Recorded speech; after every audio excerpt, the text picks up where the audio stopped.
আসসালামু আলাইকুম। সবাইকে স্বাগত জানাচ্ছি আমাদের প্রোগ্রেসিভ প্যাথের আরেকটি আলোচনায়। আমি শাফায়েত যথারীতি আপনাদের সাথে আছি। আমার সাথে আমাদের নিয়মিত আলোচক জনাব ইমতিয়াজ মির্জা তিনিও আছেন। এবং আজকে আমরা ২ জন বিশেষ অতিথিকে আমাদের মাঝে পেয়েছি এবং আমি অত্যন্ত আনন্দিত এই ২ জনকে পেয়ে। আ আমি তাদেরকে খুব সংক্ষেপে পরিচয় করিয়ে দিচ্ছি। আমাদের সাথে আছেন এই মুহূর্তে সম্ভবত বাংলাদেশে যার Facebook প্রোফাইলটা সবচেয়ে বেশি সার্চ করা হয় জনাব সৈয়দ আব্দুল্লাহ। আ তো সৈয়দ আব্দুল্লাহ একজন ল গ্র্যাজুয়েট এবং একই সাথে তিনি একজন সিটিজেন জার্নালিস্ট এবং একজন অনলাইন অ্যাক্টিভিস্ট এবং আমার মনে হয় না তাকে আর আমার নতুন করে পরিচয় করিয়ে দেওয়ার মতো কিছু আছে। তিনি রিসেন্টলি বেশ কয়েকটা তার করা সিটিজেন জার্নালিজম এর আ প্রভাব আমরা দেখতে পেয়েছি। অনলাইনে এবং অফলাইনে ২ জায়গায়। এবং আমাদের সাথে আরো আছেন সাদিক মাহবুব ইসলাম। সাদিক একজন সাংবাদিক এবং একজন অ্যাক্টিভিস্ট তিনি আ বেশ আমাদের যে কন্টেম্পোরারি অনেক ইস্যুতেই তিনি লেখালেখি করে থাকেন। তো আমরা ২ জনকে আমাদের মাঝে পেয়ে আজ অত্যন্ত আনন্দিত। সাদিক, সাইয়েদ আপনাদের ২ জনকেই স্বাগত জানাচ্ছি। আসসালামু আলাইকুম এবং আমি ওয়ালাইকুম ধন্যবাদ আসসালাম, আপনাকে ধন্যবাদ। আসসালাম ভাই। ওয়েলকাম। এই ব্যস্ততার ভেতরেও আমাদেরকে সময় দেওয়ার জন্য। তো আজকে আমরা মূলত যেই বিষয়টা নিয়ে আলোচনা করব মানে সাইয়েদের যেই আ সিটিজেন জার্নালিজম এর যে সর্বশেষ যে ফাইন্ডিংস টা আমরা পেয়েছি যেটাকে বাংলাদেশে অনেকেই এখন ছাগলকাণ্ড বলছেন, আমরা সেটা নিয়ে কথা বলব। তো মির্জা ভাই আপনি যদি শুরু করতে চান। হ্যাঁ, thank you Shafayat. Welcome again Saeed Abdullah, Sadiq Mahbub, welcome to our show. তো সাইদ আব্দুল্লাহ, আমি তোমাকে দিয়ে শুরু করব আজকে। যেই যে এই কাণ্ডটা ঘটলো, যে এটার একটা মোটামুটি ভাইরাল হয়ে গেল, এর চেয়ে বড় ঘটনা হলো যে একটা ছাগল কেনা, হাটের সবচেয়ে দামি ছাগলটা কেনা, এইটাকে আম, এই পর্যন্ত যে আসলো এবং এতগুলো দুর্নীতির প্রমাণ এবং মানে যাকে বলে কেঁচো খুঁড়তে যেই সাপ বের হয়ে যাওয়ার যে ব্যাপারটা, এটা জাস্ট লিটারালি ঘটলো। তো এটা যদি আমাদের দর্শকদের জন্য জাস্ট সংক্ষেপে, মানে প্রথম থেকে কি হলো, এই কিভাবে তুমি এটার মানে খবরটা পেলা এবং কি, মানে আমি জানতে চাই যে ওই যে হাটের ছবিটা দেখার পর তোমার অনুভূতিটা কি হয়েছিল, যে এটাকে, যে মানে এটাকে নিয়ে যে ইনভেস্টিগেটিভ জার্নালিজম করা যায়, সিটিজেন জার্নালিজম করা যায়, এই টপিকটা কিভাবে তুমি পিক করলা? If you can start. আচ্ছা, আচ্ছা, ধন্যবাদ, ধন্যবাদ, ধন্যবাদ প্রোগ্রেসিভ বাপকে প্রথমে যে এই ধরনের কন্টেম্পোরারি ইস্যুতে কথা বলার সুযোগ করে দেওয়ার জন্য। কারণ এই ধরনের কথা আসলে যে জায়গায় দেশের মূলধারার গণমাধ্যমের বলার কথা ছিল, সেই জায়গাটা যেহেতু নাগরিক হিসেবে এবং মানুষের কথাটাকে বলার মতো সুযোগ তৈরি করে দিয়েছেন, এই জন্য ধন্যবাদ। তারপর আমি যদি ডিরেক্ট প্রশ্নতে চলে যাই যে কেন মনে হলো যে হঠাৎ করেই একটা ছাগলকে নিয়ে এত কেন হুলস্থুল কর্মকাণ্ড এবং এটাকে কেন তদন্তের দাবি রাখা হলো। ইন্টারেস্টিং একটা ব্যাপার হলো, অনেকে মনে করছে এটা বোধহয় ঈদের দিন বা ঈদের আগের দিন থেকেই বোধহয় ভাইরাল হয়েছে। ব্যাপারটা কিন্তু এইরকম না। যেহেতু আমি সিটিজেন জার্নালিজমের সাথে যুক্ত এবং দেশে কোথায় কি ঘটছে এই ব্যাপারটা যেহেতু আমার খোঁজ খবর রাখতে হয়, দেখবেন সাদিক অ্যাগ্রো নামের এই যে একটি ফার্ম, ক্যাটল ফার্ম, এটা কিন্তু বেশ আগের থেকে, ঈদেরও মোটামুটি রোজার ঈদের পর থেকেই কিন্তু এদের মার্কেটিংটা শুরু করে। এবং তাদের মার্কেটিং স্ট্র্যাটেজির ভেতরে এই যে একটা ছাগল এসেছে, ছাগলটা বাংলাদেশের সবচেয়ে দামি, ছাগলটার দাম 15 লক্ষ টাকা, এই ব্যাপারটার হাইপ কিন্তু আরো অনেক আগে থেকেই ছিল। ইন্টারেস্টিং ব্যাপারটা হলো, এই যে ছাগল কাণ্ড, এইটা নিয়ে যখন মার্কেটে বাংলাদেশের সবচেয়ে বড় ছাগল এসেছে, কে কিনবে কে কিনবে এইটাই ভিডিও ছিল। তারপরে হঠাৎ করে দেখলাম যে একটা ছেলে, খুবই বাচ্চা একটা ছেলে, আমার কাছে মনে হয়েছে যে এত ছোট একটা ছেলে, সে যখন ছাগলটা কিনছে, আপনি খেয়াল করে দেখবেন সাদিক অ্যাগ্রোর ওই জায়গায় যে অফিসিয়াল লোকটা ছিলেন, সম্ভবত ইমরান অর সামথিং নাম, সেটা বলার চেষ্টা করছে এই ছেলেটা, তার বাবা যে কিনছে, তার বাবা এই ছাগলটা ফেসবুকে দেখেছে, দেখে পছন্দ করেছে, তার বাবাকে খুশি করার জন্য এই ছেলেটা ছাগলটা কিনে গিফট করছে। ওয়ার্ডিংটা একটু খেয়াল করবেন, যে আমি চিন্তা করলাম এই বয়সী একটা ছেলে তার বাবাকে গিফট করছে, ছাগলটার দাম 15 লক্ষ টাকা। পরবর্তীতে শুনলাম 12 লক্ষ টাকায় বিক্রি করা হচ্ছিল, যদিও লাস্টে এসে কথাবার্তা অনেক খেয়ে গেছে। বাট একটা বাচ্চা একটা ছেলে, যে ছেলেটা দেখে মনে হচ্ছে অলমোস্ট 17 থেকে 20 বছরের মতো সর্বোচ্চ বয়স হবে, যদিও তার বয়স ইন্টার ফার্স্ট ইয়ার মাত্র শেষ করেছে, তুমি কি পরবর্তীতে আমি আরো ভিডিও দেখছো স্পেসিফিক্যালি নাকি জানতে পেরেছি। এটার ইয়েস, সংবাদপত্র? আমি ভিডিও দেখেছি, নো সংবাদপত্র নাই, এইটা একেবারে ওদের ইমরানের ভাষ্য ছিল ওই ওকে। ছেলেটাকে পাশে দাঁড়িয়ে রেখে। সো একটু খেয়াল করে দেখেন যে আমি চিন্তা করলাম যে এই ছেলেটা, ইপ্তি নামের ছেলেটা, সে কিন্তু ওই ভিডিওর ভেতরে এটাও বলেছে যে কেনার পরে এই ছাগলটা বাসায় যাবে ধানমন্ডির 8 নাম্বার রোডে, এই অ্যাড্রেসও কিন্তু ওই ভিডিওর ভেতরেই বলে দিয়েছে। আর যারা ইনভেস্টিগেটিভ জার্নালিজমের জন্য, আমি তো মনে করি যে এই কাজটা যেহেতু আমি দীর্ঘদিন যাবত করছি, সো আমার কাছে কিন্তু কোনো কিছু হইলেই আমার কাছে কিন্তু টুকে নেই আমি ব্যাপারটা, যে ওকে ব্যাপারটা কিন্তু সন্দেহজনক। আপনাদের কাছে মনে হচ্ছে না যে এত ছোট একটা বাচ্চা তার বাবাকে গিফট করবে? ব্যাপারটা যদি এমন হতো যে বাবা গিফট করছে তার পরিবারকে, সেটা কিন্তু হতে পারে কারো কারো ক্ষেত্রে, কিন্তু ছেলে বাবাকে গিফট করবে। মাই ফার্স্ট কোশ্চেন রাইজ, এই ছেলের হাতে এত ইনকাম কিভাবে হইলো যে এত ছোট একটা ছেলে সে এইভাবে সে গিফট করবে? তো ইন্টারেস্টিং ব্যাপারটা হলো, তো ইপ্তি সে কিন্তু ওই ভিডিওর ভেতরে যখন এই ধরনের হম্বি তম্বি করলো, বাসায় যাবে, তার নামে বিভিন্ন প্রচার হলো, তো এই ইপ্তি ছেলেটাকে নিয়ে তখন আমি একটু সার্চ করা শুরু করলাম ফেসবুকে, ইউটিউবে, বিভিন্ন জায়গায়। এন্ড ইন্টারেস্টিংলি তার নামে আমি অগণিত পোস্ট পাইলাম। সেই পোস্টগুলা কি বিভিন্ন ক্যাটল ফার্মের, যে ক্যাটল ফার্ম যেগুলো আছে, সে দেখলাম যে বিভিন্ন সময় ক্যাটল ফার্ম থেকে বড় বড় গরু কেনে। ইনফ্যাক্ট দেখেন, যে ছেলেটার বয়স এখনই এত কম, আমি জাস্ট তার নাম লেখে সার্চ দেওয়া মাত্র আমি পেয়ে গেলাম যে এই ছেলেটা 2021 সালে বিশাল বড় একটা গরু কিনছে, 2022 সালে গরু কিনছে, 22 সালে আর কয়েকটা গরু কিনছে, বিভিন্ন বড় বড় ফার্মের কম্পিটিশন দিয়ে গরু কিনছে, তার ফ্রেন্ডদেরকে মেনশন করছে। আমি তখনই সন্দেহ হইলো যে এই ছেলেটা, তার মানে কি এখনই যদি তার বয়স এরকম হয়, 2021 সাল 22 সালে তার বয়স তার অনেক কম। তো এই ব্যাপারটা নিয়ে যখন আমি সার্চ করছিলাম, আপনারা জানেন ফেসবুকে কিন্তু কোনো কিছু নিয়ে সার্চ করলে ওই রেলেভেন্ট অনেক জিনিস কিন্তু পাওয়া যায়। তো ইন্টারেস্টিংলি আমার ফিডে তখন দেখা গেল ইপ্তিকে কেন্দ্র করে তার গাড়িগুলো একের পর এক সামনে চলে আসছে বিভিন্ন কার টাইপ গ্রুপের। তো ইন্টারেস্টিংলি তুই একটা ছবি দেখতেই পারি, হইতেই পারে কোনো বড় লোকের ছেলে, খুবই নর্মাল ব্যাপার, কিন্তু যে মুহূর্তে দেখলাম গাড়িগুলাও অনেক দামি, এন্ড একটা সরকারি গাড়ি, সেই সরকারি গাড়ির স্টিকার, গভর্নমেন্ট একটা স্টিকার আছে, সেটার ভেতরে ইপ্তি লেখা, এবং বিভিন্ন গ্রুপে তার ভিডিও কিন্তু পাওয়া গেল যে সে গাড়ি নিয়ে খুবই রেকলেস ড্রাইভিং করছে। পুরাতন কিছু ফেসবুক পোস্ট তার সামনে চলে আসলো, যেগুলো কমেন্ট সেকশনে তাকে মেনশন করা, যেটা অ্যাক্সিডেন্ট করেছে, রেকলেস ড্রাইভিং করছে ধানমন্ডির রোডে, পূর্বাচলের রোডে, বিভিন্ন জায়গায়। তো তখন কিন্তু আমার মনের ভেতরে আগে থেকে একটা সন্দেহ আছে যে এই ছেলেটা বাবাকে গিফট করছে এত দামি একটা ছাগল। শুধু ছাগল দিয়ে না, বিভিন্ন ক্যাটল ফার্ম এই ছেলের নিজস্ব পোস্ট আছে, এবং ক্যাটল ফার্ম গুলা এই ছেলেকে ট্যাগ করে পোস্ট দিয়েছে যে আমাদের সবচেয়ে লুক্রেটিভ কাউটা ওন্ড বাই ইপ্তি।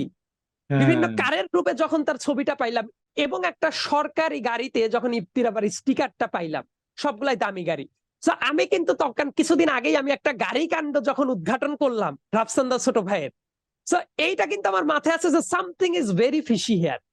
তো আমি ওই ব্যাপারটা ওই জায়গাতেই রেখে দিয়েছি, আমার মাথার ভেতরে জাস্ট যার করেছে রেখে দিলাম।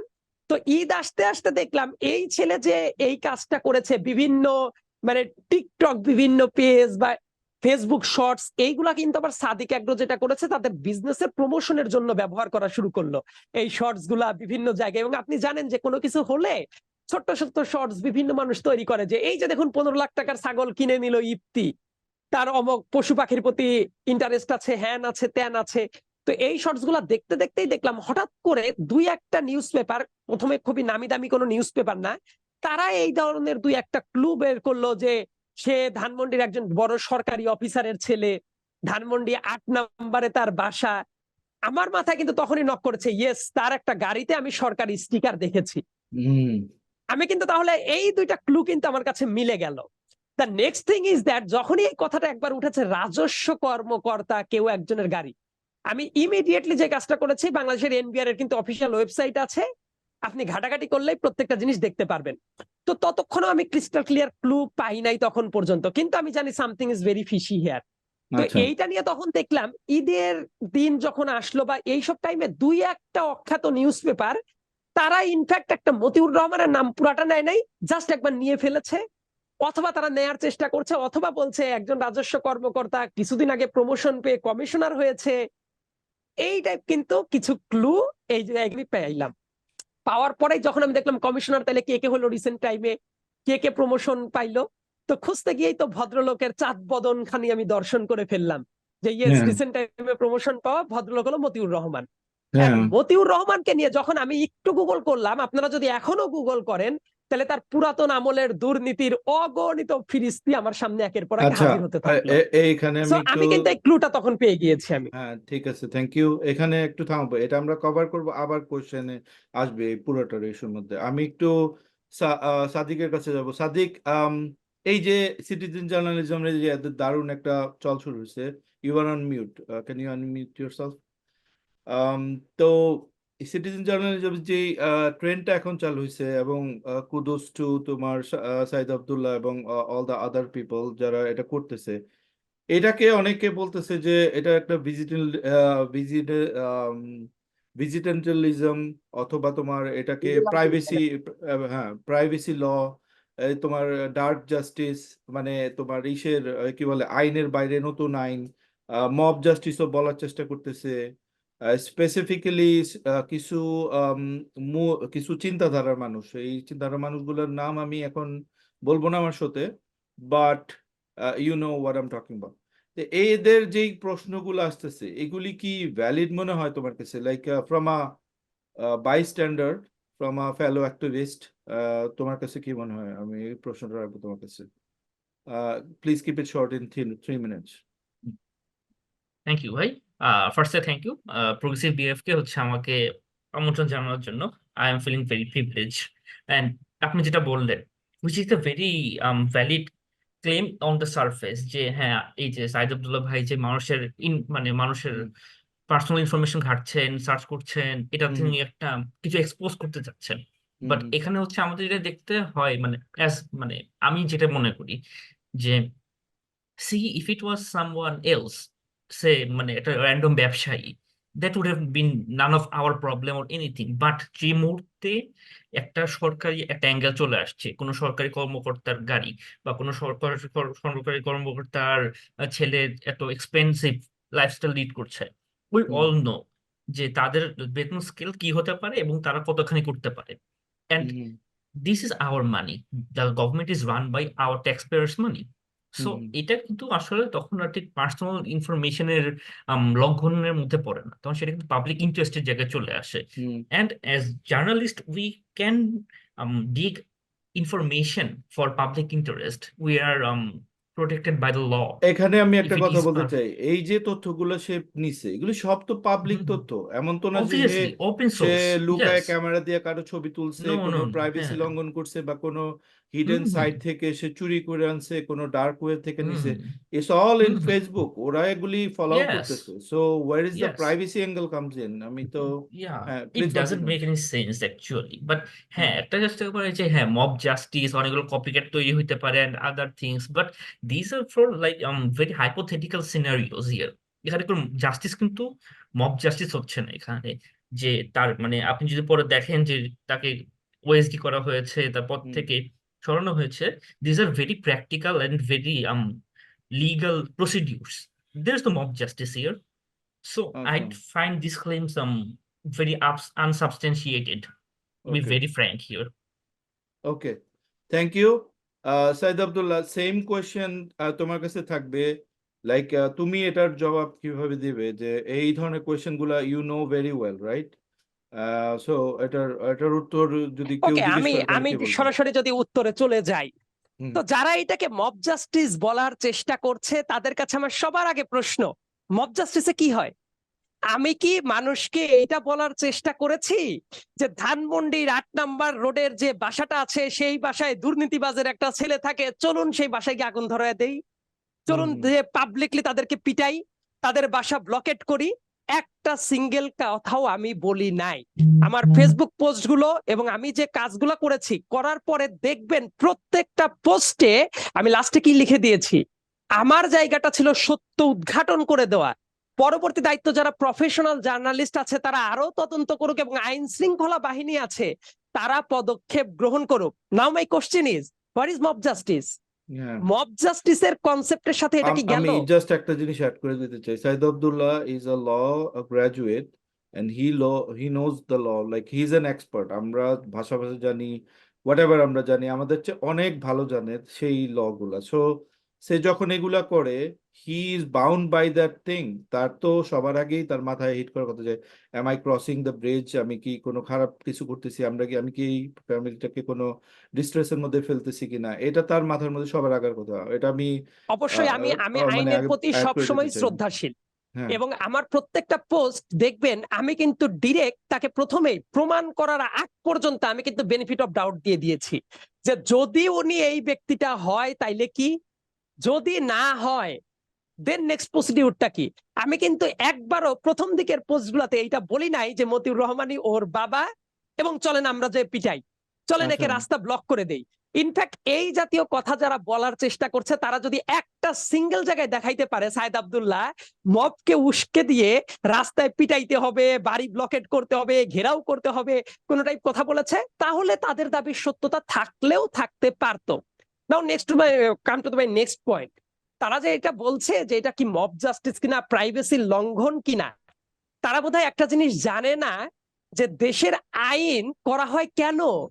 তাইলে তো দুর্নীতিবাজকে ধরার জন্য যখন পুলিশ কোনো ইনভেস্টিগেশন করা শুরু করে, এটা কি তাহলে প্রাইভেসির লক্ষণ, মানে প্রাইভেসির লঙ্ঘন? Answer is absolutely no.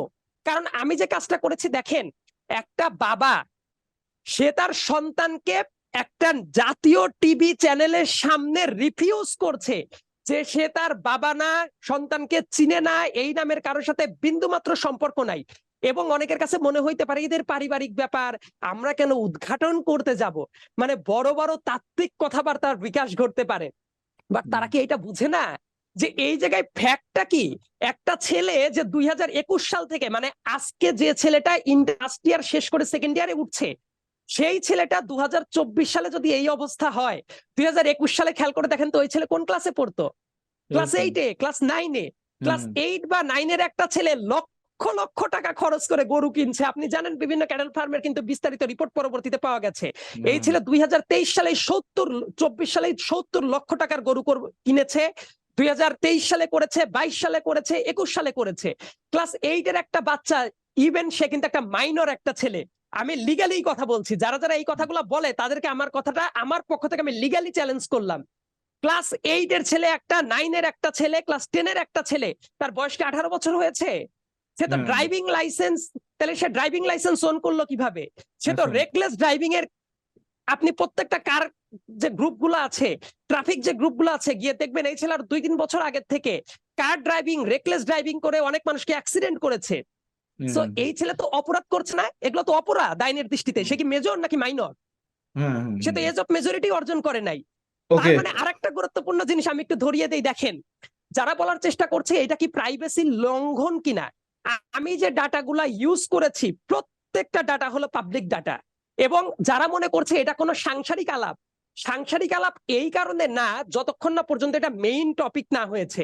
যদি ওই ভদ্রলোক এসে বলতো হ্যাঁ এই ছেলেটা আমার সন্তান, তাকে আমি টাকা দিয়েছি, তাহলে তো ঝামেলা ছিল না। কিন্তু একজন বাবা, তার মানে যারা এই প্রশ্নগুলো তুলছে তারা আসলে কাকে বেনিফিটেড করার চেষ্টা করছে? তাদের এই কথার দ্বারা তো ওই লোকটা যে দুর্নীতিবাজ, যে টাকা লুটপাট করেছে, যে তার ছেলেকে, নিজের ছেলেকে টিভির সামনে পুরোপুরি অস্বীকার করছে। এবং এই টাকার ক্লুটা কি? ওই যে 15 লক্ষ টাকার ছাগল, 70 লক্ষ টাকার গরু, এই যে এত কোটি কোটি টাকার গাড়ি, এই প্রত্যেকটা জিনিস তো ওই ছেলের ইনকাম করে নাই। তার মানে এইটার সাথে তার বাবার ইনকাম ডিরেক্টলি ট্যাগ, অ্যাজ ওই ছেলে যে গাড়িটা চালায় সেটা একটা পাবলিক গাড়ি, গভর্নমেন্টের টাকার গাড়ি, মানে জনগণের ট্যাক্স পেয়ারদের টাকায় কেনা গাড়ি। সো এই ব্যাপারটা তখন ও যে ওই বাপেরই সন্তান এবং তার টাকা দিয়েই এই দুর্নীতিটা করছে, এইভাবে ল্যাভিশ লাইফ লিড করছে, এটা তো খুঁজে বের করা তখন কারো প্রাইভেসি লঙ্ঘন না, এটা for the sake of the people এটা করা উচিত। এবং এটা কোনো অবস্থাতেই তাদের দাবির সত্যতা নয়, ন্যায্যতাও নাই, এবং এই ব্যাপারটা আসলে অপরাধীকে ফেভার করা। ওকে, ইউ তাদের এই মেড দ্য দাবি পয়েন্ট অনুসারে। ক্লিয়ার, খুব ভালোভাবে বলছো। মিজান ভাই, আমি শুধু একটা ছোট্ট অ্যানেকডোট এখানে অ্যাড করবো, যে যারা এই যে ভিজিল্যান্টি জাস্টিস নিয়ে যারা কথা বলছেন, বা যারা হচ্ছে গিয়ে মব জাস্টিস, হ্যাঁ, বা এই যে মব জাস্টিসকে উস্কে দেওয়া, এই জাতীয় কথাবার্তা, এই অ্যাঙ্গেল থেকে যারা কথা বলছেন, বাংলাদেশের একজন রাষ্ট্রপতি সংসদে দাঁড়িয়ে বক্তব্য দেওয়ার সময় উনি বলছিলেন যে ঋণ খেলাপিদেরকে তো ক্রসফায়ার করা উচিত। এবং সেই রাষ্ট্রপতির বক্তব্য বিভিন্ন অনলাইনের বিভিন্ন ইয়েতে তার ফানি ফানি বক্তব্য নিয়ে মানে আমাদের মানে প্রশংসা করে আমরা ভাসিয়ে দেই সেই একই ব্যক্তির বক্তব্য। আমি sure আপনারা বুঝতে পারছেন আমি কোন রাষ্ট্রপতির কথা বলছি। উনি সংসদে দাঁড়িয়ে উনার সংসদকে উনি যে বক্তব্য দিচ্ছেন উনার ভাষণে উনি বলছেন যে ঋণ খেলাপি, আরে এদেরকে তো ক্রসফায়ার করা উচিত। এত মানুষকে ক্রসফায়ার করা হয়, এদেরকে কেন করা হয় না? হুম, হুম, তো সেখানে আসলে এই মানে ঐরকম একটা দেশে যেখানে সাইয়েদ হচ্ছে গিয়ে একদম পাবলিক ডোমেইন থেকে পাবলিক ইনফরমেশন গুলো নিয়ে এই মানে তার জার্নালিজম করছে, সেখানে তার বিরুদ্ধে আসলে আ মানে ভায়োলেন্স কে মানে কি মব জাস্টিস কে উস্কে দেওয়ার অভিযোগ আমি আমি এটার ইটস কমপ্লিটলি বেসলেস আসলে ওকে, এটার। ঠিক আছে, কিন্তু আমি একটা ডিফারেন্ট অ্যাঙ্গেল থেকে যে যারা এই কোয়েশ্চেন গুলো করছে ইটস ভেরি ইম্পর্টেন্ট আমি বলবো। আমরা দেখি যে পলিটিক্যাল অ্যাক্টিভিস্ট, পলিটিক্যাল পার্টির সদস্য, এদেরকে হ্যারাস করা হচ্ছে। এই ভিজিবিলিটি জার্নালিজম যদি এদের উপরে মানে ই করে, প্রত্যেকটা কাজ, প্রত্যেকটা মানে খতিয়ান, আয়কর, তারপর অনেকভাবে দ্য গভর্নমেন্ট ক্যান, আমি government can do anybody, like you know that, like আর গভর্নমেন্ট যদি চায় কারো বিরুদ্ধে এইভাবে লাগে, তো এই গভর্নমেন্টের একটা ফ্যাকশন যদি এরকম করে, এবং করছে অলরেডি এরকম, যে অ্যাক্টিভিস্টদের বিরুদ্ধে এরকম তোমার সিটিজেন জার্নালিজমের মানে একটা ট্যাগ কাজে লাগায় এরা মানে শুরু করলো এরকম হ্যারাস করা। ইজ ইট পসিবল, মানে এই ধরনের এটা কিন্তু একটা ওয়ারির একটা ব্যাপার, এটার হুম হুম ব্যাপারে হুম কি মনে হয় শাহিদ, তোমার? আচ্ছা, এই জায়গায় কিন্তু বড় একটা জিনিস তারা মিস করে যাচ্ছে তাদের আলোচনার ভেতরে। হুম, আপনি স্টেট এজেন্সির কাউকে দিয়ে কারো বিরুদ্ধে প্রাইভেসি লঙ্ঘন করা এবং যারা সত্যিকার অর্থে অপরাধী তাদের ব্যাপারটাকে সামনে আনা। আপনি যখন গভর্নমেন্ট সার্ভিসে থাকবেন, আসলে দেশটা বাংলাদেশ তো মনে হয় যে গভর্নমেন্ট সার্ভিসে কেউ আছে মানে সে ধরাছোঁয়ার বাইরে। তো যে কোনো উন্নত রাষ্ট্রে, যে কোনো ডেমোক্রেটিক ভ্যালুস যেসব দেশে আছে, হুম, খেয়াল করে দেখবেন যারা পাওয়ারফুল পোস্ট গুলা হোল্ড করে তাদের ক্ষেত্রে এই দায়বদ্ধতার জায়গাটা আরো বেশি। তাদের প্রত্যেকটা জিনিস কিন্তু স্ক্রুটানাইজ করা হয়। তারা কি খাচ্ছে, কি না করছে, তাদের আয়ের সাথে তাদের ব্যয়ের সামঞ্জস্যটা আছে কিনা। এবং তারা কিন্তু নর্মাল যারা সিটিজেন তাদের চেয়ে যারা দায়িত্বশীল পজিশনে বসে থাকে তাদের দায়বদ্ধতাটা কিন্তু বেশি দেখা হয়। এটা হইলো ডেমোক্রেটিক ভ্যালুস যেসব দেশে আছে, আইনের শাসন যেসব দেশে আছে, সেই সব দেশেরই কালচার। এবং যারা এটা বলার চেষ্টা করছে যে মানুষের প্রাইভেসি লঙ্ঘন কিনা, আমার সবচেয়ে বড় কোশ্চেন হইলো, আচ্ছা এই জায়গায় প্রাইভেসিটা কোথায় ছিল? মানে একটা ছেলে তার বাবার গাড়িতে, সরকারি গাড়ি, আপনারা কি এটা জানেন সরকারি গাড়ি ব্যবহার করার নিয়ম আছে? হ্যাঁ, সরকারি গাড়ি যে সরকারি অফিস আওয়ারের বাইরে একটা ছেলে নিয়ে, একটা মাইনর একটা ছেলে সে হইতে পারে, সে নিয়ে রেকলেস ড্রাইভিং করছে, এই গভর্নমেন্টের টাকায় যার তেল খরচ হচ্ছে একটা গাড়ি কিনছে, এটা কি সরকারি ক্ষমতার অপব্যবহার না? হ্যাঁ, আমি এই তো ইস্যুটা নিয়ে তাদের চোখে, অনেকক্ষণ সময় স্পেন্ড করছি। ইভেন তুমি যে জি, তথ্যগুলা দিলা, এই তথ্যগুলো আমারও জানা ছিল না যে এই ছেলের এতগুলা মানে সে মানে লঙ্ঘন করছে। এই ডিটেলস এবং গুলো জানার দেখেন, জন্য, হ্যাঁ, এবং এই আমার যে মনে হয় এই যারা এই কোয়েশ্চেন ঘটনাগুলো গুলো করে তারা এই ডিটেলস গুলো জানে না, ইভেন আমি জানি তারা না। এই বাস্তবতাটা অনেক ক্ষেত্রে বোঝারই চেষ্টা করে না, যে এই জায়গায় তো ডিরেক্ট অপব্যবহার করেছে। এই হুম, অপব্যবহার করার কারণে তারপরে এই ব্যাপারটা নিয়ে খুঁজে দেখার চেষ্টা করা হচ্ছে সেই গভর্নমেন্টের সার্ভিসের যে ব্যক্তিটা আছে সে কি দুর্নীতিবাজ নাকি দুর্নীতিবাজ না। This is the question. এখন ওকে, আপনি যদি এই প্রশ্নটাই করার সুযোগ যদি না রাখেন, তার মানে আপনি যদি দেখেন কোনো পাওয়ারফুল পোস্টে বসে থেকে তার একজন সন্তান এই কাজটা করছে, আপনি কোশ্চেন করবেন না। বরং অবশ্যই। আপনি তো তাইলে আরো জনগণের সাথে যারা দুর্নীতি করছে সেই প্রশ্ন করার জায়গাটা অবরুদ্ধ করে ফেললেন। আমি আচ্ছা, কি করেছি খেয়াল করে দেখেন তো, আমি কি এই গল্প করেছি যে এই যে দেখুন মতিউর রহমান অমুকের সাথে শুয়ে বেরিয়েছে এবং তার ভিডিওটা আমি পাবলিক করে দিলাম? আমি কি না, এইটা করেছি?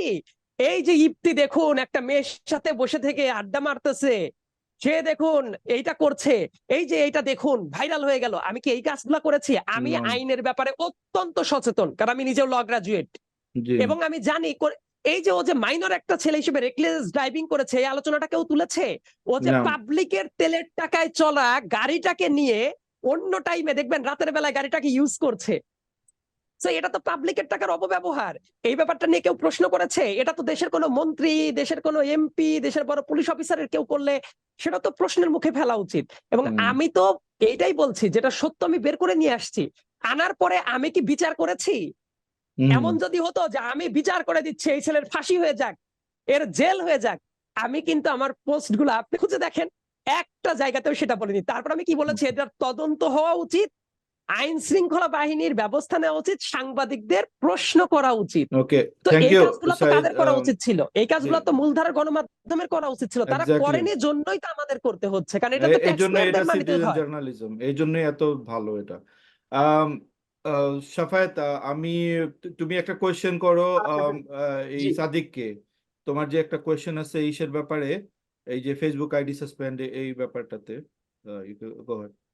না এটা মানে বেসিক্যালি আমার কোশ্চেনটা মানে সাইয়েদের জন্যই ছিল, যে সেটা হচ্ছে কি আমি জানি যে এই ঘটনার আপনার যে লেটেস্ট যে সিটিজেন জার্নালিজম এর পর এত কিছু যে বের আসলো এবং এরপরে প্রথমে আপনার ফেসবুক আইডি একবার অল্প কয়েক ঘন্টার জন্য ফেসবুক মনে হয় ডিসেবল করে দিয়েছিল, কারণ মাল্টিপল অনেক মানুষজন ওটা থেকে লগ ইন করার চেষ্টা করছিল।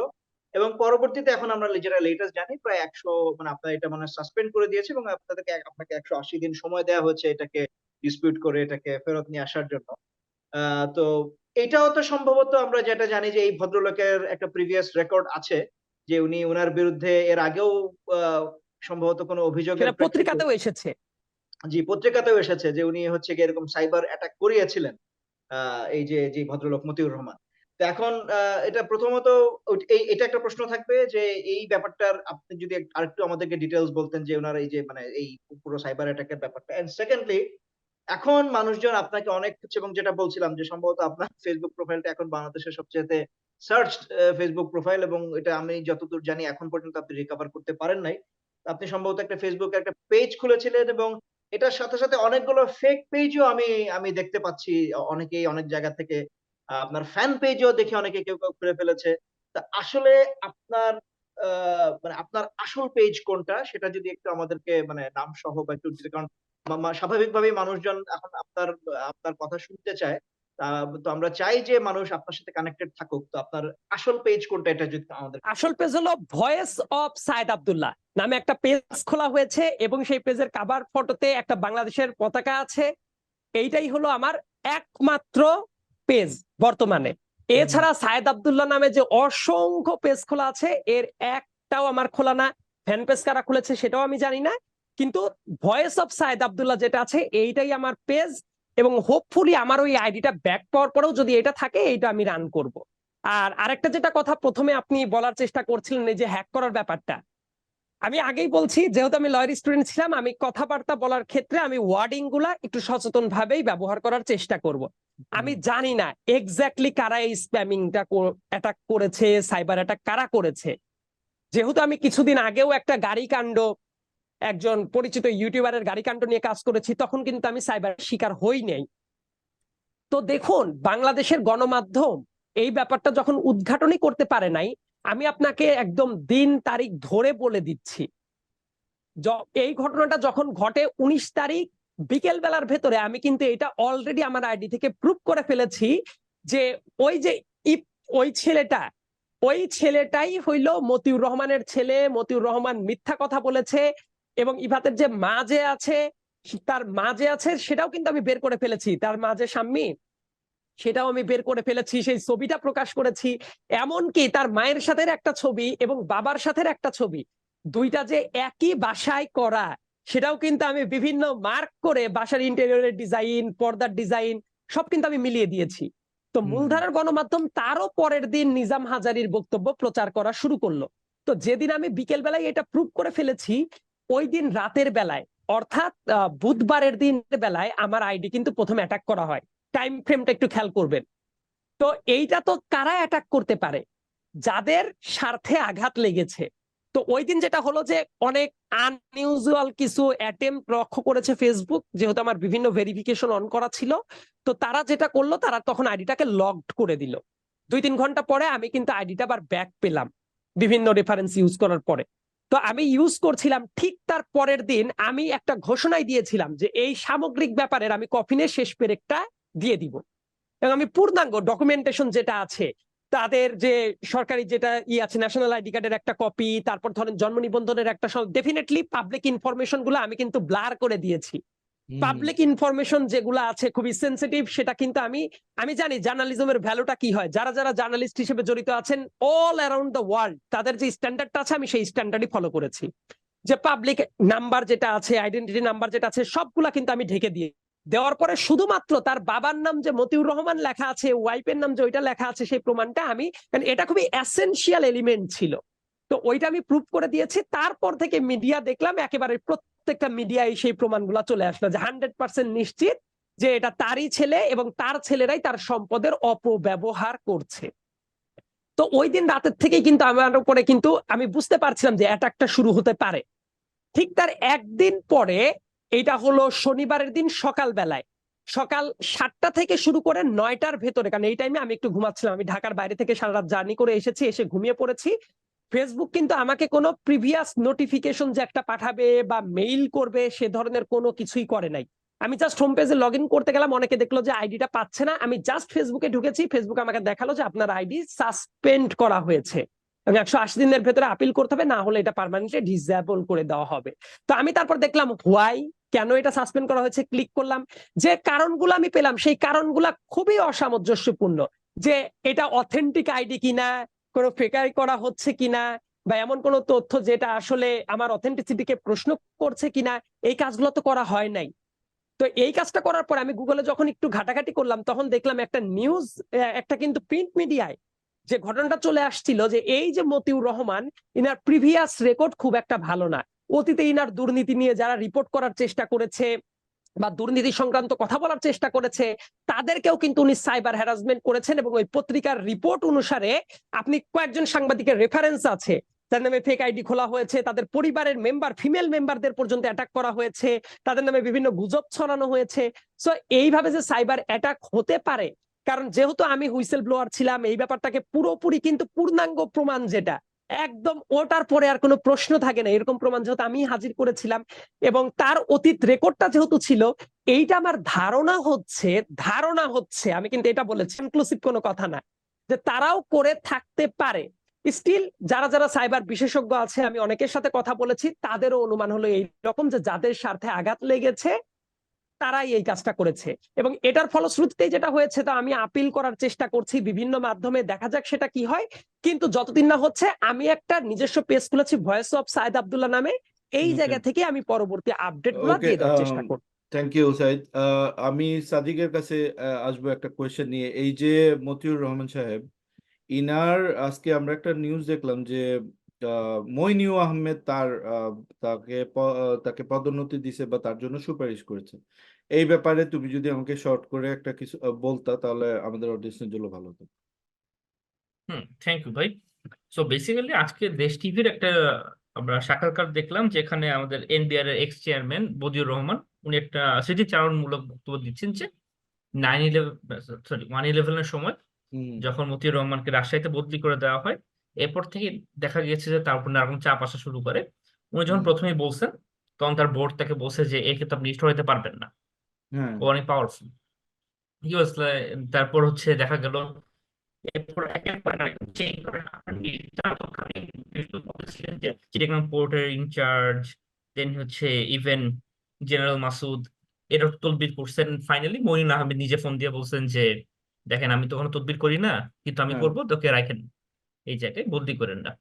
তারপর বদিউর রহমান সাহেব বলছেন যে আমি একে চেঞ্জ করবো না, আমার ডিসিশন, দরকার হলে আমার বদলি করে দেন, এরপর ওরা রাখেন। অ্যান্ড হ্যাঁ, সারপ্রাইজিংলি তাকে বদিউর রহমানকেই বদলি করে দেওয়া হয়েছে। wow, তারপর যিনি আসছেন যে মজিদ সাহেব, তিনি এসে কিন্তু আবার ঠিকই মতিউর রহমানকে তার পুরাতন পদে নিয়ে আসছেন, চিটাগাঙে তাকে নিয়ে গেছেন। এটা তো মানে একটা স্টাফ। তার ওয়াইফদের এটাও দেখেন যে তার ওয়াইফ যে লায়লা কানিজ, তো হচ্ছে নরসিংদী রায়পুরার উপজেলা চেয়ারম্যান। হ্যাঁ, হ্যাঁ, এর আগের বার সে হচ্ছে মানে তার এগেনস্টে যারা প্রার্থী দাঁড়াইছিল তারা সবাই তারা সরাই নিছে, একজন করে নাই, সরাই নাই, এবং তারটা বাতিল হয়েছে। সো সে বিনা প্রতিদ্বন্দ্বিতায় নির্বাচিত হয়েছে এর আগের বার, পরের বারও হয়েছে। তার যে আরেক ওয়াইফ, মানে যখন আজকে যুগান্তরের একটা রিপোর্টে দেখা গেল যে এই মতিউর রহমান যখন মৃত্যুশয্যায় খুব সিক ছিলেন, তখন তার কাছ থেকে ব্ল্যাঙ্ক চেক লিখে নিছেন, এন্ড সেই ব্ল্যাঙ্ক চেক তিনি 300 কোটি টাকা ক্যাশ করাইছেন। মানে একটা গভর্নমেন্ট অফিসিয়ালের ওয়াইফ হচ্ছে 300 কোটি টাকার চেক ক্যাশ করাইছে ব্ল্যাঙ্ক চেক দিয়ে। মানে এটা মানে this is very astounding amount of মানে দুর্নীতি, মানে ইয়া কল্পনাই করা যায় না যে কি মানে হয়েছে এটা। এক্স্যাক্টলি কেঁচো খুঁড়তে অ্যানাকোন্ডা বের হয়ে আসছে, আরো বড় কিছু ডাইনোসর বের এক্স্যাক্টলি হয়ে আসছে। আচ্ছা, thank exactly you Sadiq. Saeed, একটা কন্ট্রোভার্সিয়াল টপিকে এখন কথা বলবো আমরা। এই যে এই ইফাতের বোন ইশপিতা, সে কানাডায় থাকে, এগুলিও অনলাইনে বেশ ছড়াইছে, ভাইরাল হয়েছে, এবং এটা আসলে একটা ফ্যামিলি সাগা তৈরি হয়ে গেছে। দেখা গেছে যে যেটা আমি তোমার কাছেও শুনছি পার্সোনালি, যে এক পক্ষের ওয়াইফ আরেক পক্ষের ওয়াইফকে দেখতে পারে না, এবং তারা অনেক আগে থেকেই চেষ্টা করতেছে একজন আরেকজনকে অ্যাম্বুশ করার জন্য, এবং এই পুরো ব্যাপারটা একটা মানে ঘোলাটে তৈরি হয়েছে। এবং আরেকটা সবচেয়ে বড়, এটা অনলাইনেও এটা ছড়াইছে, যে হাসরের ময়দানে যেরকম বাপ ছেলেকে চেনে না, ছেলে বা খাসিকে চিনে না, এটা এইরকম একটা মানে বিজার একটা সিনারিও তৈরি হয়েছে, যে বাবা বলতেছে তোমার এই ছেলেকে আমি জানি না, অথচ তোমার কাছে শুনলাম, যে আমি অবাক হইলাম যে এই ছাগলটা নাকি কিনেই হয়েছে তাকে গিফট করার জন্য। সো মানে এটা তো একটা মানে অস্বাভাবিক একটা ব্যাপার, যে একটা যে এইরকম একটা পশু পাখির সন্তান হতো, তার সন্তানকে অ্যাবান্ডন করে না, যেভাবে দ্রুততার সহিত এই লোকটা তার ছেলেকে বলে দিল। আমার মনে হয় সে আদরের সন্তান, নাহলে তাকে এতগুলা গাড়ি কিনে দেওয়ার, রাজস্ব বোর্ডের গাড়ি দেওয়ার কোনো প্রশ্নই আসে না। এবং আমার মনে কিছু ডাউট ছিল আসলে, যে এই হয়তো ওই মহিলার কাছে কিছু টাকা দিছে বা সামথিং ইজ গোয়িং অন, এই ছেলেকে হয়তো অত ভাবেই করে না, বাট দেখা গেছে যে তাদের আসলে খুবই ভালো সম্পর্ক। সো এইটা তো একটা মানে জাস্ট একটা মানে কি বলে, একটা হিন্দি সিরিয়ালের মতো বা একটা একটা মুভির একটা উপাদান তৈরি হয়ে গেছে। তো তুমি আমাদের বলো তো যে এই জিনিসটা মানে সম্পর্কে একটু শর্ট করে, যে কি হলো যে এটা। আমি আমি এই ব্যাপারটাকে একটু অন্যভাবে যদি ব্যাখ্যা করি, আমার কাছে মনে হয়েছে মতিউর রহমান হলো পৃথিবীর রেয়ারেস্ট একটা প্রেমিক পুরুষ, যে হ্যাঁ। একাধিক স্ত্রী রাখার পরে এবং প্রত্যেকের প্রতি সমানভাবে জাস্টিস করেছে, যেটা আসলে মানুষ পারে না। খেয়াল করে দেখেন, তার প্রথম ওয়াইফের সন্তানদেরকে যেভাবে সে ফ্লারিশ করেছে, সে কিন্তু সেকেন্ড ওয়াইফ যারা আছে তাদেরকেও অর্থ, তো যশ, মানে তার যা সম্পদ আছে কোনো কিছুতেই কমতি রাখে নাই। এমনকি সে কাউকেই কিন্তু ঠগায় নাই। অনেক ক্ষেত্রে যেটা হয় যে এক ওয়াইফের সন্তানদের যদি বেশি অর্থবিত্ত দেয়, অন্য পক্ষের সন্তানদেরকে কিছু দেয় না, ঠগায়। তো মতিউর রহমানকে আমার কাছে মনে হয়েছে খুবই এক্সেপশনাল একটা কেস। সে সবাইকে সমানভাবে বিলায় দিয়েছে তার অর্থ বৈভব, ডেফিনেটলি অবৈধ অর্থ বৈভব। কারণ আচ্ছা। একজন সরকারি কর্মকর্তা, একজন স্কুল টিচারের ছেলে, আপনারা হয়তোবা জানবেন তার বাড়ি বরিশালের ঠিক যে জায়গাতে, সেই জায়গার লোকাল কোন মানুষের আমার ইন্টারভিউ দেখার সৌভাগ্য হয়েছে।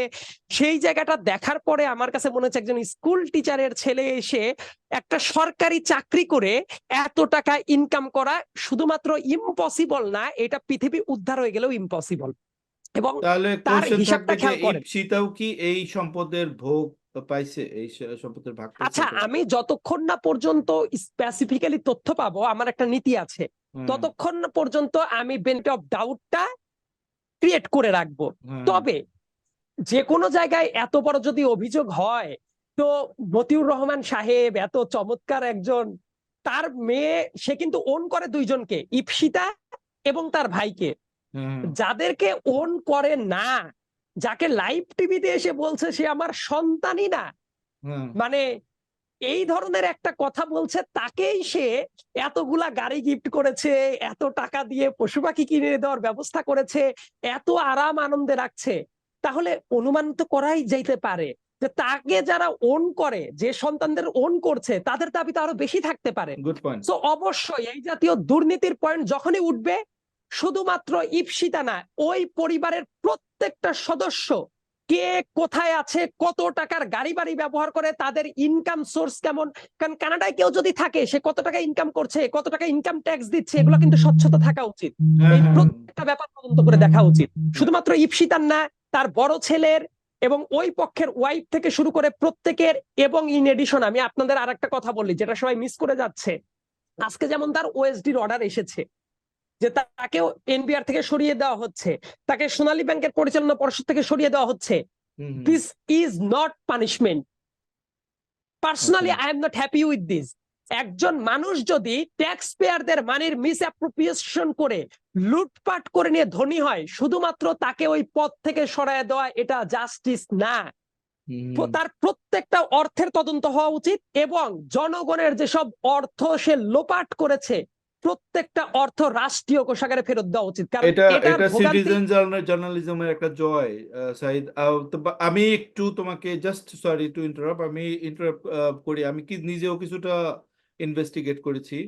এই মেয়েটার ওর বাড়ির দাম হচ্ছে $880,000 আমি পাইছি, হুইচ ইজ নট দ্যাট, মানে এখানকার বাড়িগুলা এই একই রেঞ্জের বাড়ি 1.5 মিলিয়ন, যেটা 15 কোটি টাকা, 8 কোটি টাকার বাড়ি, এবং এই বাড়িটা সে মর্গেজে কিনছে। তো তার জামাই ভালো কাজ করে, ইটস পসিবল। বাট যেই ম্যাকলারেন গাড়িটা তারা দেখাইতেছে এবং সে দাবি করতেছে যে এটা সে তার স্বামী তাকে গিফট করছে, সেই গাড়িটার দাম 5 কোটি টাকা। এটা একটা ইম্পসিবল ব্যাপার।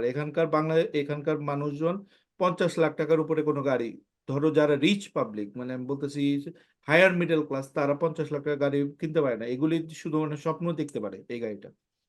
তো ডেফিনেটলি আমি এই পয়েন্টটা একটু অ্যাড করে দিলাম এটার মধ্যে। আমার তো আমার যেটা দাবি তোমার খুবই কাছে কোশ্চেনটা থাকবে যে কিভাবে একজন মানুষ ডিজোন করতে পারে, মানে তুমি তো এই জিনিসটা নিয়ে তুমি ঘাইটে ফেলছো, এবং অনেক অনেক সুন্দর তথ্য জানতেছি আমরা। একটা মানুষ, আমি এটা আমার মাথার ভিতরে ঢুকে না যে ও কিভাবে একটা ছেলেকে ডিজোন করতে পারে। হইতে পারে এত কিছু হয়েছে, whatever it is, but he is a rich person, তার সমাজে তো চলতে ফিরতে হবে। সে তার ছেলেকে কিভাবে ডিজোন করতে পারে, কেন এটা বলো। আমি সবার আগে তার ইন্টিগ্রিটিকে প্রশ্ন করব। একজন সরকারি কর্মকর্তার যে এত বড় বড় পোস্ট হোল্ড করেছে, তার ইন্টিগ্রিটি তো নাই। যে তার নিজের সন্তানকে অস্বীকার করতে পারে নিজের স্বার্থে, তাহলে সেই লোকটা সরকারের কোষাগারের টাকা লুটপাট করে অস্বীকার করবে না, দুর্নীতি করবে না, এটা কি হতে পারে? সো খেয়াল করে দেখেন, মানুষের সবচেয়ে ইমোশনের জায়গা। আমরা যখন ল পড়াশোনা করেছি, অনেক ক্ষেত্রে হাজবেন্ড ওয়াইফকে একই ব্যক্তি ধরা হয়, বা ফ্যামিলি মেম্বার যারা আছে তাদের এই ইউনিফিকেশন যেটা, এটার কিন্তু আলাদা একটা ভ্যালুস আছে। তো আমরা নর্মালি কি ধরে নেই যে বাবাকে ছেলে কখনো মানে ডিজোন করতে পারে না, বা এটা খুবই ক্লোজ একটা রিলেশন। একজন লোক এত বড় একটা জায়গায় টিভিতে এসে, আপনাদের কিন্তু বুঝতে হবে, সে কিন্তু চায়ের দোকানে বসে থেকে ফান করে বলে নাই, সে টিভিতে এসে চ্যালেঞ্জ করেছে। এবং আমি আপনাকে বাক্যটা যদি বলি, সে এটাও বলেছে যে সাইবার ক্রাইমে যাবে, যারা এটা প্রচার চালাচ্ছে তাদের বিরুদ্ধে ব্যবস্থা নিবে। তাহলে এই ধরনের একজন জোচ্চোর, অসৎ এবং রীতিমতো দুর্নীতিবাজ একটা মানুষ, যে একই সাথে আইনের অপব্যবহার, এই ব্যাপারটা বুঝতে হবে আমাদের। সে কিন্তু কাপুরুষ তো বটেই, সে শুধু মিথ্যা কথা বলছে না, সে আবার আইনের অপব্যবহার করে যারা সত্য কথাটা বলার চেষ্টা করছে তাদেরকে আইনের অপব্যবহার করে তাদেরকে ফাঁসানোরও টেন্ডেন্সি আছে। তাহলে এই লোকটা তার যাবৎকালে তার কর্মজীবনে যা যা করেছে, যে জায়গায় সুযোগ আছে, সে তো আরো বেশি দুর্নীতি করেছে বলে আমার অনুমান। এবং আরেকটা মজার ব্যাপার যেটা আছে, যে এই লোকটা খেয়াল করে দেখেন, আমার মনে হয় যে শুধু বাংলাদেশ না, এটা তদন্তের দাবি রাখে, গবেষণার দাবি রাখে, যে পৃথিবীর বুকে লাইভ টিভিতে এসে আপনারা শুধুমাত্র দেখছেন ছেলেকে ডিজোন করেছে, ছেলেকে না, তার যে মেয়েটা ভিকারুন্নেসায় পড়াশোনা করতো, পরবর্তীতে এখন একটা বেসরকারি মেডিকেলে পড়াশোনা করে, সে বলেছে যে ইপসিতা এবং তার ভাই ছাড়া অন্য কোনো সন্তান নাই। তার মানে তো ইন এ সেন্স ওই মেয়েটাকেও সে অস্বীকার করলো। তার মানে সে কিন্তু শুধু ছেলেকেও অস্বীকার করে না। এবং যার পরিচয়, আপনারা নটরডেম কলেজে যান না, গিয়ে দেখেন ওই ছেলের বাবার নামে কার নাম লেখা আছে?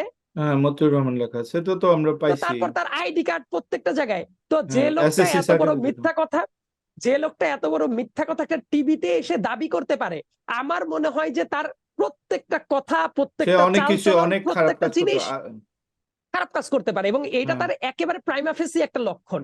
এবং তার কি আরেকটা মারাত্মক একটা ট্রেন্ড খেয়াল করেছেন, যখনই তার বিরুদ্ধে কোনো তদন্ত শুরু হয়, সে কিন্তু লোক লাগায় দেয়। সাইবার ক্রাইম করার একটা অভিযোগ তার বিরুদ্ধে আছে, আমি নিজেই ব্যাপারটা ফেস করছি।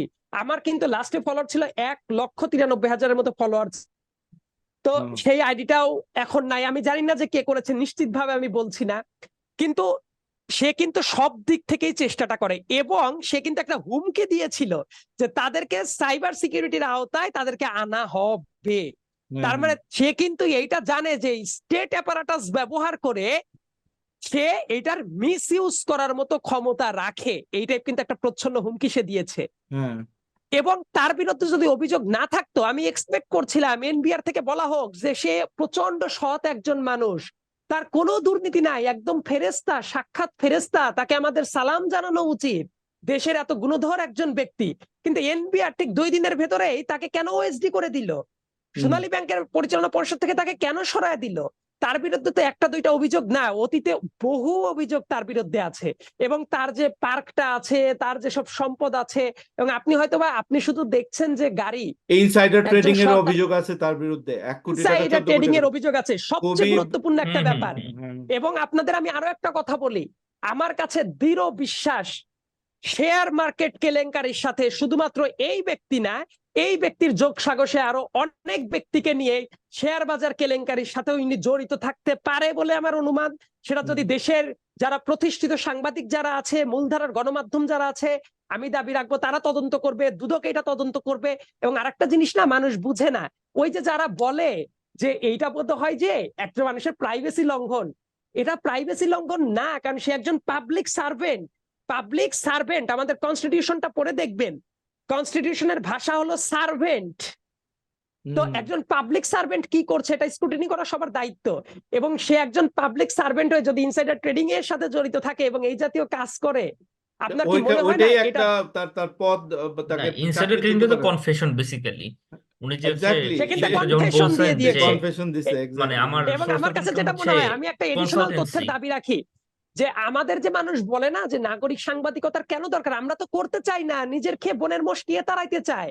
সাদিক মাহবুব কে এটা করবে? শাফায়েত ভাই কি করবে? ইমতিয়াজ ভাইকে কি বলবে যে নিজের খেয়ে বোনের মোষ তাড়ান? এইটা করার জন্য কি আমি কোনো টাকা পয়সা পেয়েছি কোথাও থেকে? উত্তর হলো পাইনি, বরং আমার ফেসবুক আইডিটা হ্যাকড হয়ে যাচ্ছে, বরং আরো নাগরিক টাইমে আমি বিভিন্ন রিস্ক ফ্যাক্ট করছি। তো এই যে নিজের খেয়ে বোনের মোষটা কেন তাড়াচ্ছি? কারণ এই দেশটাকে আমি ওন করি, এই দেশে আমার থাকতে হবে, এই দেশটা সবার। আপনি খেয়াল করে দেখেন, এরা পাবলিক পোস্টে বসে কোটি কোটি টাকা লোপাট করে দিবে, এইটা নিয়ে কথা বলা, এটা কিন্তু কি না প্রাইভেসির লঙ্ঘন না, বরং এইটা করার মানে হইল পাবলিকের টাকা যে লুটপাট করে ফেলছে, সেটা জনগণের টাকা জনগণের কাছে ফিরিয়ে দেওয়াটা হইল রাষ্ট্রের একটা দায়িত্ব।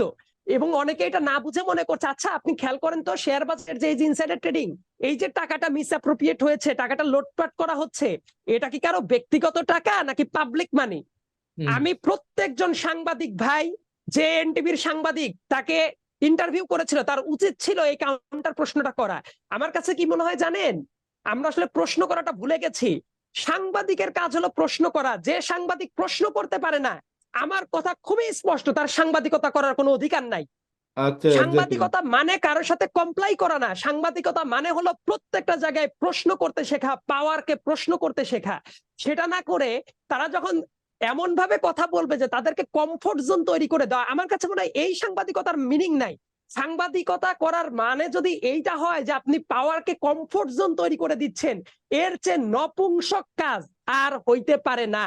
সাংবাদিকতার কিন্তু একটা ভ্যালু আছে, আপনারা জানেন, এটাকে একটা গণতন্ত্রের একটা পিলারের সাথে তুলনা করা হয়, সবচেয়ে রিলায়েবল একটা পিলারের সাথে তুলনা করা হয়। তো তারা তো একজন সাংবাদিকের কাছে এই প্রশ্নটা করছে, সেই সাংবাদিক একটা কাউন্টার প্রশ্ন করলো না, এটা দেখে আমার খুবই আফসোস হয়েছে দেশের মূলধারার সাংবাদিকতা না দেখে। মূলধারার এবং আরেকটা সাংবাদিকতা যেটা হয়েছে তোমার আমাদের একজন যেহেতু মির্জা ভাই আমাদের একজন সাংবাদিক যেহেতু আছেন, সাদিক ভাই, আমি তাহলে ওনাকে একটা করেসপন্ডিং একটা কোয়েশ্চেন করতে চাই যে হ্যাঁ কেন এই অনীহাটা, কেন এটা কি ভয়, নাকি এটা কি কোনো মানে কনফ্লিক্ট অফ ইন্টারেস্ট, নাকি এখানে সাংবাদিকদেরও স্বার্থ জড়িত, নাকি মানে এই ভদ্রলোকের খুঁটির জোর এতই বেশি যে কেউ ঠিক সেই খুঁটিটা নাড়াচাড়া করতে চাচ্ছেন কারণ না? এমন অভিযোগ আসছে যে এখানে 50-60 লাখ টাকা মানে চালাচালি হয়েছে শুধু এই ঘটনাটা ধামাচাপা দেওয়ার জন্য। এবং কারণটা সম্পূরক কি? আমি বলে রাখি, এই মাহফুজ আনাম বলতেছে যে আমরা ভয়ে লিখতে পারি না। একজন সাংবাদিক, দেশের একজন সবচেয়ে প্রমিনেন্ট ইংলিশ নিউজ পেপার যদি এই ধরনের মানে কাপুরুষ ইতরের মতো কথা বলে, আমি বলবো ইতর, এদেরকে কোরবানির হাটে নিয়ে বেচা উচিত। মানে এরা তো সাংবাদিক না, সত্যি কথা বলতে এরা সাংবাদিক না। Mahfuz, Sadiq, please go. এখন সমস্যাটা হচ্ছে যে যখন এর আগে এরকম কিছু হয়েছে তখন তারা কিছু এক্সাম্পল সেট করা হয়েছে যে একটা বাউন্ডারি এন্ড এটা ক্রস করো না। এটা কিন্তু ঘটনা কিন্তু অনেকবার হয়েছে। এন্ড যখন হচ্ছে এই জিনিসটা কয়েকবার হইতে থাকে, জিনিসটা হইতে থাকে, তখন জিনিসটা কিন্তু একটা সেলফ সেন্সরশিপের ভেতর চলে আসে জিনিসটা ফর আস। মানে ব্যাপারটা তখন হয়ে যায় যে ব্যাপারটা এখন যেটা হয় যে সেলফ সেন্সরশিপের কিন্তু কোনো মানে লিমিট থাকে না। আপনি যখন সেন্সর করতে শুরু করবেন কোনো কিছুকে, তখন তো হচ্ছে আপনি জানেন না যে কতটুকু রাখতে হবে, কারণ আপনি তখন বেসিক্যালি সার্ভাইভাল মোডে চলে গেছেন।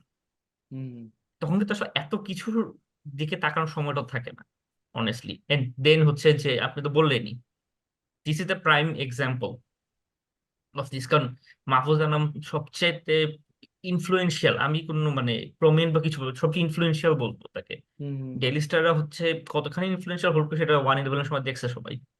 হুম hmm they created a whole regime out of nothing. কাজে তারা যখন হচ্ছে পিছিয়ে আসে, it applies to all of us. হ্যাঁ মানে দ্যাটস দ্য অ্যান্সার আর কি। তো মানে এখান ইফ থেকে হি তাহলে এখান থেকে admits to doing something like that, then you understand what kind of happen to সেক্ষেত্রে স্মল সাদিক ফ্রাইস। এই পরিস্থিতি থেকে এই পরিস্থিতি থেকে আমাদের ভাই মানে উত্তরণের উপায় কি? আমরা কিভাবে সাংবাদিকতাকে we can bring it back to its glory days? এটার অ্যান্সার আসলে আমার কাছে নাই অনেস্টলি। মানে এই উত্তরটা আসলে আমার কাছে নেই। এটা এটা একটা হোমওয়ার্ক থাকলো, নেক্সট ডেতে আমরা এটা কভার করব। আমরা শোর শেষ প্রান্তে চলে আসছি। আম, এই সাফায়েত, কোনো ক্লোজিং রিমার্ক? আমি অনেকগুলা ঘটনা জানছি আজকে সাইদ, এবং he is a very spirited, এবং অনেক তথ্য জানলাম। তুমি তুমি আমি শিওর যে অনেক কিছু তুমিও জানতে না। তোমার কি মনে হয়েছে যে ইভেন এই শোর মধ্যে বসে থাকা কি মনে হলো তোমার কাছে? না এটাই মানে দ্যাটস দ্য থিং। এটা হচ্ছে কি আমার কাছে মনে হয় যে আমাদের সিটিজেন জার্নালিজমের যে গুরুত্বটা এটাকে আরো বেশি এটা আমার মনে হচ্ছে যে প্রকাশ পাচ্ছে এই হুম ধরনের ঘটনাগুলো দিয়ে, যে যেখানে আমাদের মেইনস্ট্রিম মিডিয়া তারা প্রকাশ্যে বলে দিচ্ছেন যে না ভাই আমরা পারবো না, আমরা করতে চাই না, আমরা ভয়ে আমরা সংবাদ প্রকাশ করতে চাই না। তো সেক্ষেত্রে ভাই যাদের করার কথা, যারা এই বিষয়টি নিয়ে যারা এক্সপার্ট, যারা এটার জন্য ওনারা টাকা পাচ্ছেন, উনারা বেতন পাচ্ছেন, সেটা উনারা করছেন না। তো সেক্ষেত্রে তো এখন এই মানে এই সাদিক বা সাইয়েদ আব্দুল্লাহর মতো মানুষজন তাদেরকেই এখন এটা করতে হচ্ছে সম্পূর্ণ আ মানে আউট অফ পাবলিক ইন্টারেস্ট। হুম তো আমার মনে হয় এটা, এবং এটার ইয়েটা হচ্ছে কি আমার আমার মানে দ্যা লেসন লার্ন যেটা আমি বলব এক্ষেত্রে যে মানে just press on, to keep pressing on. হ্যাঁ, মানে নেক্সট। এই সমস্ত জায়গাতে হাল ছেড়ে দিলে বা ভয় পেয়ে পিছায় যাওয়াটাই হচ্ছে গিয়ে এই ভয়টাই হচ্ছে গিয়ে ক্ষমতাসীনদের সবচেয়ে বড় পুঁজি। হ্যাঁ? হুম হুম হুম সাধারণ মানুষের ভয়। ঠিক যেদিন সাধারণ মানুষ ওই ভয়ের, দেখেন এটা আমি আর্মিতে থাকতে শিখেছি। আমরা যখন প্যারাট্রুপিং এর ট্রেনিং আমি যখন করি, আমাদের ওই ট্রেনিং গ্রাউন্ডের পাহাড়ের মানে সিলেটে তো পাহাড়ের মধ্যে খুব সুন্দর একদম মানে পাথর দিয়ে খোদাই করা এই লেখাটা ছিল। এরকম এটা সম্ভবত কার? যেন জর্জ প্যাটনের সম্ভবত উক্তিটা। যে courage is nothing but holding on to your fear for a moment longer. আপনি হুম হুম জাস্ট হুম। আপনার ভয়টাকে ১ মুহূর্ত দেরি করায় দেন, ওইটাই সাহস। হ্যাঁ হ্যাঁ ঠিক আছে?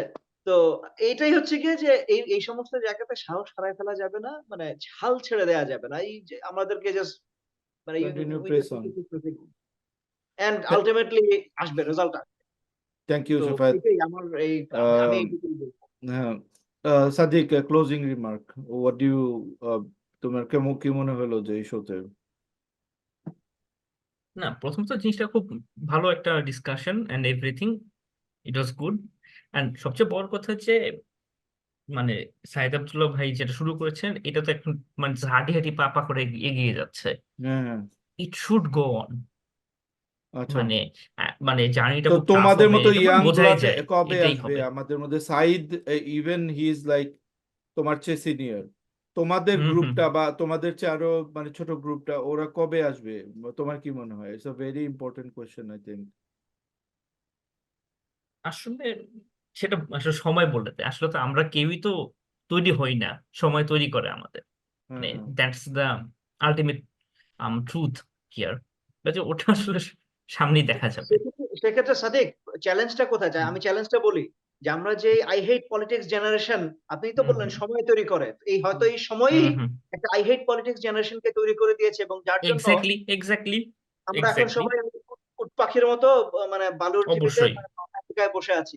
তো অবশ্যই। এই সময়ে এখন এই আই হেট পলিটিক্স জেনারেশন এর ভিতর থেকে কিভাবে সচেতন মানে এই সাইয়েদ আব্দুল্লাহর মতো সচেতন ছেলেদেরকে বের করে আনবে? দ্যাট শুড হ্যাঁ। বি, আমার মনে হয় এইটাই হচ্ছে কি এখন আমাদের নেক্সট হওয়া উচিত। আমাদের সাদিক, কনসার্ন।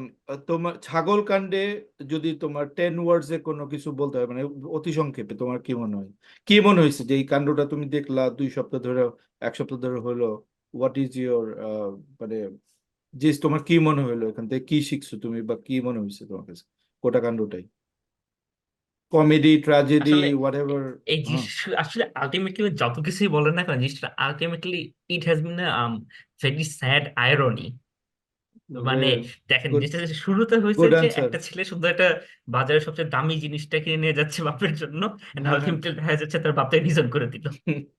দিস মানে in a very twisted sense, মানে স্যাড টুইস্টেড সেন্সে আইরনি। এটা খুবই একটা মানে পোয়েটিক জাস্টিস হয়েছে। এর চেয়ে ভালো কথা হয় না। আচ্ছা আচ্ছা, thank you Saeed Abdullah, hero of the day. Closing remark please. তো আমি সেই জায়গা থেকেই শুরু করতে চাই। আসলে অনেক ক্ষুদ্র ক্ষুদ্র বালুকণা দিয়েই কিন্তু কি হয়, একটা মরুভূমি হয়ে যায়। ঠিক একইভাবে লাখ টাকার বাগান, আমি বলবো মতিউর রহমানের লাখ টাকার বাগান শেষ জীবনে এসে খেয়ে গেল 2 টাকার ছাগলে, এবং এই ছাগল কাণ্ড ধরা খেয়ে গেল। দেখেন, আপনি যে বলছিলেন না, আমার এই পুরা ব্যাপারটার একটা বেসিস আছে।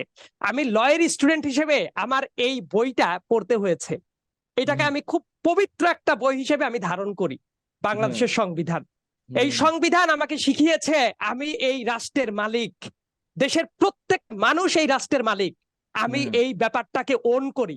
এই দেশটাকে অনেকে হয়তো বা ওন করে না, তারা মনে করে মতিউর রহমানের পাবলিক মানি মেরে দেওয়ার অধিকার আছে। তারা মনে করে একজন বাবার ঋণ খেলাপি হবে, সেই টাকা নিয়ে তাদের ছেলেরা ফুর্তি করে বেড়াবে, সেই অধিকারটা আছে। আমি এইটা মনে করি না। আমি মনে করি এই সংবিধান যেটা বলে দিয়েছে, রাষ্ট্রের প্রত্যেকটা নাগরিক হলো এই রাষ্ট্রের মালিক। এরা টাকা পয়সা মেরে দিচ্ছে, লক্ষ লক্ষ কোটি টাকা মেরে দিচ্ছে, তার ভুক্তভোগী কে হচ্ছে? আপনি, আমি। আমার এই দেশে থাকতে হবে, এই বাংলাদেশকে আমি ওন করি। বাংলাদেশে যখন বাজার করতে চায় মানুষ, আপনি খেয়াল করে দেখবেন বাংলাদেশ মানুষ কি বাজার করবে খুঁজে পায় না। বাংলাদেশের মানুষ ভালো খাবার খাওয়া ভুলে যাচ্ছে, মানুষের অনেক চেপে চলতে হচ্ছে। ইভেন অনেক সরকারি, যারা সৎ সরকারি কর্মচারী কর্মকর্তা আছে, তারাও কিন্তু সংসার চালাতে হিমশিম খেয়ে যাচ্ছে, যারা সৎ। তো প্রত্যেকটা মানুষ কিন্তু সাফার করছে কাদের জন্য? আপনি খেয়াল করে দেখেন তো, বাংলাদেশের ঋণ খেলাপি কি পরিমাণ টাকা জমা হয়েছে, বাংলাদেশ থেকে কি পরিমাণ টাকা লুটপাট হয়েছে। মানে এই দেশের টাকা, জনগণের টাকা লুটপাট করে নিয়ে একটা অংশ এরকম সমৃদ্ধশালী হয়ে যাবে, সারাক্ষণ মানে ঘি মাছ মাংস খেয়ে বেড়াবে, আরেক অংশ দেশের ন্যূনতম বেঁচে থাকার মতো উপকরণ হারাইতে থাকবে। এটা কোনো দেশ হইতে পারে না। আমাদের দেশের যে সংবিধান, সেই জায়গায় আমরা কিন্তু একটা বৈষম্যবিহীন সমাজ ব্যবস্থা গড়ে তোলার একটা প্লেজ ছিল আমাদের এই সংবিধানে। আমি সেই দেশ এবং সেই সমাজটাকে দেখতে চাই, যে জায়গায় নাগরিকের স্বার্থ এবং নাগরিকের ইন্টারেস্টই হবে শেষ কথা। এই জায়গায় যারা নাগরিকের সাথে প্রতারণা করে, যারা ফুলে পেঁপে ওঠে, অর্থ পাচার করে, ঋণ খেলাপি হয় এবং অর্থ লোপাট করে দেয়, তাদের শাস্তির মুখে আসতে হবে এবং প্রত্যেকটা জনগণের অর্থ পাই টু পাই জনগণের কাছে বুঝে দিতে হবে। এই দেশটা রাষ্ট্রের হোক, যাতে করে মূলধারার সাংবাদিকদের মাথা নত করে না বলতে হয় আমরা তথ্য প্রকাশ করতে ভয়, যাতে করে একজন জনগণকে যে কোনো পাবলিক ফোরামে গিয়ে সে বলতে পারে এইটা আমার অধিকার। এবং যারা আই হেট পলিটিক্স জেনারেশন আছে, আপনারা অনেক ক্ষেত্রে আপনারা হতাশ হয়ে যাইতে পারেন। আমি হতাশ হওয়ার মানুষ না। আমেরিকান জেনজি জেনারেশনকে যদি দেখেন, আজ থেকে 5 বছর আগেও কেউ যদি আমাকে বলতো প্যালেস্টাইন ইস্যুতে আমেরিকার সাধারণ শিক্ষার্থীরা জেগে উঠবে, মাসের পর মাস আন্দোলন করবে, আমার মনে হয় একজন বদ্ধ উন্মাদ ছাড়া কেউ বিশ্বাস করতো না। But that is the reality, America এটা হচ্ছে। ঠিক একইভাবে এই যে মানুষকে ব্রেন ওয়াশ করা হয়েছে, রাজনীতি সচেতনতার দরকার নাই, যা আছে চলতে থাক। আমার ধারণা মানুষ কথা বলতে শিখবে, মানুষ জানতে শিখবে, বুঝতে শিখবে। এই যে এই ধরনের প্রোগ্রাম যখন হবে, মানুষ নিজের অধিকারটা বুঝতে শিখবে। আমার কথা, কারো কোনো পলিটিক্যাল ওরিয়েন্টেশন থাকতে হবে নট নেসেসারি, এ দল বিদল সি দল সাপোর্ট করার দরকার নাই, কিন্তু ন্যূনতম যে অধিকার নাগরিক হিসেবে সেটা আদায় করে নেওয়া, পলিটিক্যাল অ্যাওয়্যার হইতে হবে। পাই আদায় করে নেওয়ার অধিকার তাদের ভেতরে জাগ্রত হওয়া উচিত, এবং এটা হবে বলে আমি দৃঢ় বিশ্বাস করি। দেশটা জনগণের হোক, যারা অর্থ লুটপাট করে কেউ যাতে তাদের তাবেদারি না করে, তাদের ওকালতি যাতে না করে, এই বিবেক বিবর্জিত একটা জেনারেশন, বুদ্ধিজীবী যেটা তৈরি হয়েছে, তারা বুঝতে শিখুক এই দেশের গ্রাউন্ড রিয়েলিটিটা কোথায়, এবং এই দেশের মানুষ দেশটাকে তাদের নিজেদের অধিকারে ব্যাক করুক। এই সংবিধান প্রদত্ত তাদের যে অধিকার, নাগরিক দেশের মালিক, সেই ব্যাপারটা তারা বোঝার চেষ্টা করুক। এটাই আমার শেষ কথা। থ্যাংক ইউ সো মাচ, খুবই ভাল লাগলো, আই ফিল স্পিরিটেড। আচ্ছা, আমার ক্লোজিং রিমার্ক হচ্ছে, ইটস যেটা সাদিক স্যাড রিয়ালিটি, যে এটা একটা সোসাইটির ফেইলিয়ার, একটা রাষ্ট্রের ফেইলিয়ার যে এই সিটিজেন জার্নালিজম এইভাবে উঠতেছে, তাদের এই কাজগুলা করতে হইতেছে। It's a very bad president, but মানে যখন সবকিছু ধ্বংস হয়ে যায় তখন কারো না কারো তো দাঁড়াইতেই হয়। It's a good fight you are fighting. আমি আশা করব যারা, যদি তরুণ কেউ দেখে থাকেন আমাদের মতো, যাদের বয়স হয়েছে 40-এর উপরে, যারা কনফার্ম হয়ে গেছেন, দে আর গন কেস, আমি বলবো যে ইয়াং জেনারেশন আছে, just follow this guy, just follow other, যেমন আজহারউদ্দিন অনিক এবং অন্যান্য যারা এগুলি করতেছে, জাস্ট ফলো দেম। এবং এখান থেকেই there is a, মানে এটা একটা, মানে লাইফ ইজ ওয়ার্থ এক্সপ্লোরিং এবং লাইফ ইজ ওয়ার্থ লিভিং। তো জীবনকে মিনিংফুল করার জন্য এই, আমি এটাই করি যে এই যে আমার আমার বয়সে আমার এগুলি করার কোনো মানে নেই, যে আমি এখন I have a very good life এবং এগুলি ছাড়া আমি খুব ভালো থাকতে পারবো। কেন করি? কারণ I feel good about it. আমার নিজেকে, আমার মনে হয় যে আমি যে পৃথিবীতে আসছি, আই হ্যাভ সাম পারপাস এবং আমি কিছু একটা করতেছি। I have something to go on. আমার বাচ্চা হয়তো আমাকে বলবে, আমার ভাইয়েরা, আমার কাজিনরা আমার দেখবে, যে বলবে যে okay, this guy did a good job. ঠিক আছে? তো আমার মনে হয় যে ইয়াং যারা আছে তাদের এই ব্যাপারগুলা তাদের মাথায় রাখা উচিত এবং এইভাবে আগায় আসা উচিত। আমি সাইদ আব্দুল্লাহর প্রতিটা কথা আমি সাপোর্ট করি। You really did. তো যে কথাগুলো বলছো যে জনগণই মালিক, সবার আগে এটা মনে করতে হবে যে এই টাকাগুলা আমাদের টাকা লুট করা হইতেছে, আমার টাকা লুট করা হইতেছে। You have to own the country, you have to own the money. তারা লুট করতেছে, এভাবে গরিব থাকা আমাদের দেশের পক্ষে সম্ভব না। আমাদের দেশ অনেক ভালো হওয়ার কথা। এনিওয়ে, আমরা এই ধরনের শো আরো করব। Sayeed Abdullah, thank you for coming এই কথাগুলো বলার জন্য। Thank you so much. Sadiq, thank you. Shafed, please close. তো সবাইকে ধন্যবাদ আমাদের আজকের এই আলোচনায় অংশ নেওয়ার জন্য। যারা এই অনুষ্ঠানটা, এই আলোচনাটা যারা দেখলেন, তাদের আমাদের কোনো বক্তব্যের সাথে যদি কারো কোনো রকমের দ্বিমত থাকে সেটা অবশ্যই আমাদেরকে জানান, কমেন্টে জানান। আর এছাড়াও আপনারা যদি এই সংক্রান্ত অন্য কোনো ইস্যুতে আপনারা যদি আলোচনা শুনতে চান সেটাও আমাদেরকে জানান, আমরা অবশ্যই সেটাকে কভার করার চেষ্টা করব। আর এই আমাদের এই আলোচনা যদি ভালো লেগে থাকে আমাদের সাথে, আমাদের এই চ্যানেলটি সাবস্ক্রাইব করে আমাদের সাথে থাকবেন।